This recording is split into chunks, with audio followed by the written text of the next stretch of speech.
Pagsyertong preparado ang mga eskwelahan sa pagbalik face-to-face classes kan mga estudyante, mayor subuot na obheto kan Brigada Eskwela.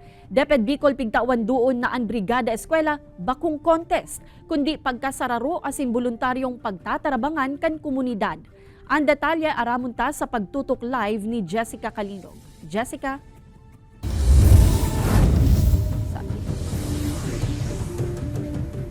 Kate, kasudma isinagibo kan Department of Education Bicol ang kick-off o opisyal na pagpupuon kan Brigada Eskwela 2023 sa rehiyon. Alagad mo niya na aldaw, ang Schools Division Office kan Camarines Sur nagsagibo manin programa para sa division launching kaini.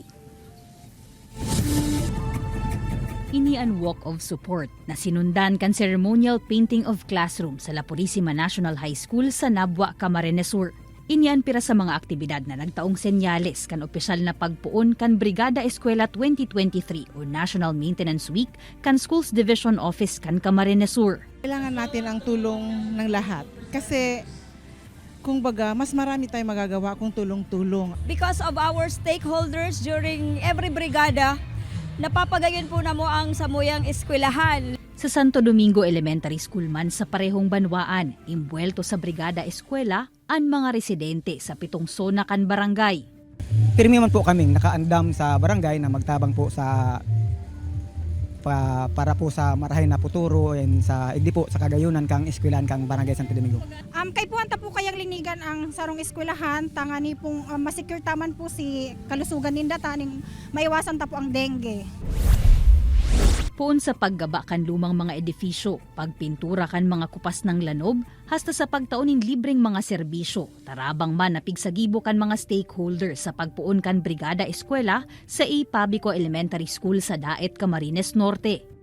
Ang Brigada Eskwela po ay hindi sapilitan, ito po ay bayanihan. Sigun sa DepEd Bicol, sa ipigluwas na guidelines para sa pagkondusir kan Brigada Eskwela 2023, hinali na ang Best Implementing School, hinhulitan aktibidad na ini bako mang kompetisyon. Sulamenting ang recognition o pagbisto na sana sa mga nagtabang na stakeholder asin volunteers ang gigibuhon. Pigtawan doon man kan ahensya na voluntaryo asin mayo nin sapiritan na paghagad o solicitation para sa Brigada Eskwela. Kasi ang number one na gusto nating mangyari is talagang yung bayanihan spirit. Kung voluntary siya, di ba? So, although challenging din naman talaga sa ating mga schools ngayon kung anong gagawin nila. However, we can already maximize ano yung mga resources and then yung mga services na ibibigay sa atin ng mga parents.